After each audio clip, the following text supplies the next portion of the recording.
చేపలు తినాలనే సెంటిమెంట్ వెంటనే గుర్తుకొస్తుంది. కానీ ఉబ్బసం రోగులకు మాత్రం చేపలు మింగాలనే విషయం గుర్తుకొస్తుంది. ఓ చిన్న చేప పిల్లని మింగడం కోసం ఎక్కడెక్కడి నుంచో వచ్చి రాజధానిలో వాలిపోతారు. గంటలు గడిచినా రోజు అయిపోయినా సరే చేప మింగాలి వెళ్లరు. ఇలా ఒక్కటి కాదు రెండు కాదు 168 ఏళ్లుగా ఇదే నడుస్తోంది. కొత్తగా జన విజ్ఞాన వేదిక మాత్రం అది నమ్మకం కాదు బూటకం అంటోంది. మరి చేప మందు నమ్మకమా బూటకమా? ఇందులో వాస్తవాలేంటి? ఆధునిక వైద్య శాస్త్రం చెప్తున్న నిజాలేంటి?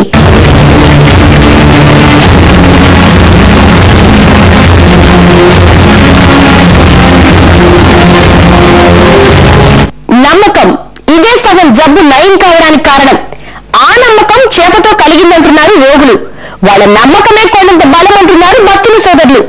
168 ఏళ్ల నుంచి చేప ప్రసాదం పంపిణీ జరుగుతున్నా ఇంతవరకు దాన్ని శాస్త్రీయంగా నిరూపించలేకపోవడమే నిదర్శనమంటోంది.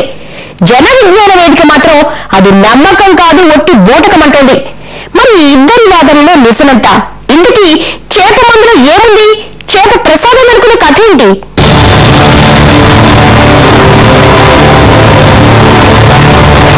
అతిథి మర్యాదలు బాగా చేసినందుకు కుంతిదేవికి వరమిచ్చాడు దుర్వాసుడు.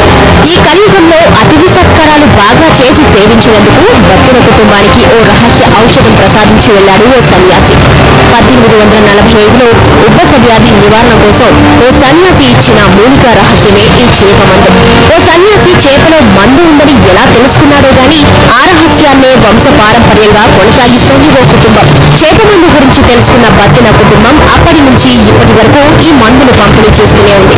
ఉచితంగా ఇస్తున్నారు కదా, ఒకటి నోట్లో పడేస్తే ఏముందిలే అనుకున్నారో లేదా నిజంగా పనిచేస్తుందో తెలియదు గాని 168 ఏళ్లుగా ఓ నమ్మకం సంప్రదాయంలా కొనసాగుతూ వస్తోంది.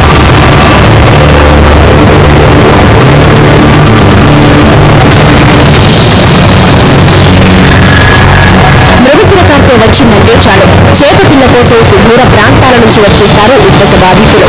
భక్తుల కుటుంబీకులు ఇచ్చే కొర్రమీను చేప పిల్ల కోసం గంటలకు గంటలు క్యూ లైన్లో నిల్చుంటారు.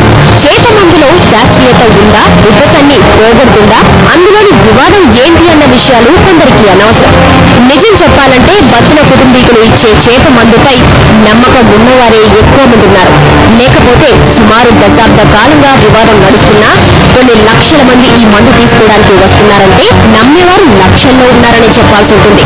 రోగం వస్తే డాక్టర్ దగ్గరికి వెళ్లి 1,00,000 ప్రశ్నలు అడిగే జనం ఇక్కడ మాత్రం మందు మింగడానికి మాత్రమే నోరు తెరిచి ఆ తర్వాత నోరెత్తకుండా వెళ్లడం విడ్డూరమే.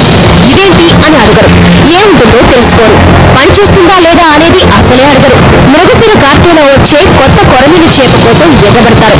ఇలా ఒక్కసారే కాదు, మరో 2 చేపలు మింగడానికి సిద్ధపడతారు. ఆరుద్ర కార్తె, పునర్వసు కార్తె, పుష్యమిలలో మిగతా డోసులు వాడతారు. ఈ చేప ప్రసాదం ఏంటంటే చేప పోతూ దాన్ని ఫిన్స్ దాన్ని రెక్కలు తోకతోటి అంతా క్లీన్ చేస్తూ పోయి లోపల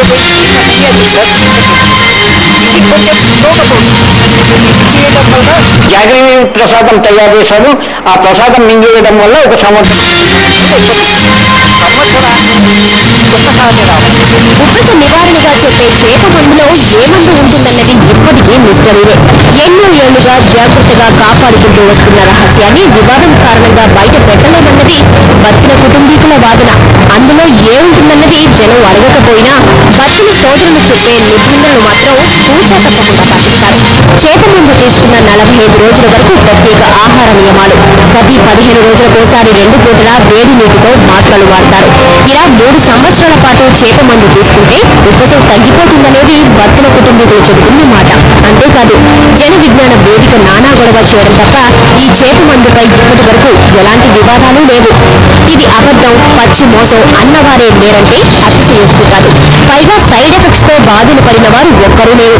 నష్టం ఫలం జరిగిందనేటువంటి అది తెలియదండి. అది ఇటువంటిది ఏంటంటే దీనివల్ల లాభం పొందాం, మా కష్టం తగ్గిందని కూడా ఎవరు మా దగ్గర రాలేదండి. మేము ఈ ప్రశ్న చేస్తున్నప్పుడు ఇది వాడటం ద్వారా 5-6 సంవత్సరాల్లో మాకు మెరుగు జరిగింది ఇది అని చెప్పేసి మా దగ్గర వాదన కూడా ఎవరు రాలేదండి. అందుకే రాష్ట్రం నలుమూలల నుంచే కాకుండా దేశంలోని వివిధ రాష్ట్రాల నుంచి ఈ చేప మందు కోసం హైదరాబాద్ వస్తున్నారు. ఈ చేప మందు విదేశాలకు కూడా పాకింది. దీనిపై విదేశీయుల్లోనూ నమ్మకం పెరిగింది. అందుకే ఏటా అమెరికా, యూరప్, గల్ఫ్ దేశాల నుంచి ఉబ్బస రోగులు చేప మింగడానికి వస్తున్నారు.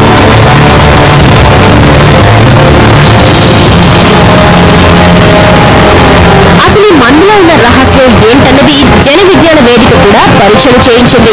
ఏకంగా ఇండియన్ మెడికల్ అసోసియేషన్ కు కూడా ఫిర్యాదు చేసింది. 2004-2005లో 2 ఏళ్ల పాటు పరిశోధనలు చేసింది. చివరికి చేప మందులో ఉన్న రహస్యాన్ని మాత్రం ఛేదించలేకపోయింది. పైగా దీనివల్ల ప్రమాదమేమీ లేదంటూ బోనస్ గా సర్టిఫికెట్ కూడా ఇచ్చింది. చేప మందు అనేది ఒక శాస్త్రీయత లేనటువంటిది, అది నిరూపితం కాలేదు, దానివల్ల తగ్గుతుంది అనేటువంటిది అనేది మొదటి అంశం అది. ఎందుకంటే ఇది క్లినికల్ టెస్టులన్నీ కూడా చేసి పరిశోధన చేసిన తర్వాత ఇది రుజువైంది, ఖచ్చితంగా తగ్గుతుందనే ఆధారాలు ఏమన్నా ఉన్నాయా? అటువంటిది ఏమీ లేదండి. అని చెప్పి ఇది అశాస్త్రీయమైంది. ఈ వివాదం కోర్టు మెట్లు కూడా ఎక్కింది. శాస్త్రీయత లేదని నిరూపించలేకపోవడంతో కోర్టు కూడా మందు పంపిణీకి అడ్డు చెప్పలేదు. కాకపోతే కాస్త చేతులు కడుక్కుని మందు వేయొచ్చని ఓ మంచి సలహా ఇచ్చి ఉంటుంది. వివాదాల నడుమ వచ్చిన ఈ 2 తీర్పులు బతిన కుటుంబీకులకు మంచే చేసింది. జన విజ్ఞాన వేదికతో పాటు కొందరు వైద్యులు కూడా ఇదంతా బూటకమని కొట్టిపారేశారు కూడా. వారిచ్చే మందులో కోర్టిసోన్ అనే పదార్థం వల్ల ఉబ్బస రోగులకు కాస్త ఉపశమనం కలుగుతున్న మాట వాస్తవమే అయినా అది శాశ్వత నివారణలా పనిచేయడం లేదని అంటున్నారు. వీళ్ల వాదనలు ఎలా ఉన్నా చేప మందు తీసుకుని నయం కాలేదని తిరిగొచ్చి ఫిర్యాదు చేసిన వారు మాత్రం లేరు. చేప మందు నమ్మకమా బూటకమా? బ్రేక్ తర్వాత చూద్దాం.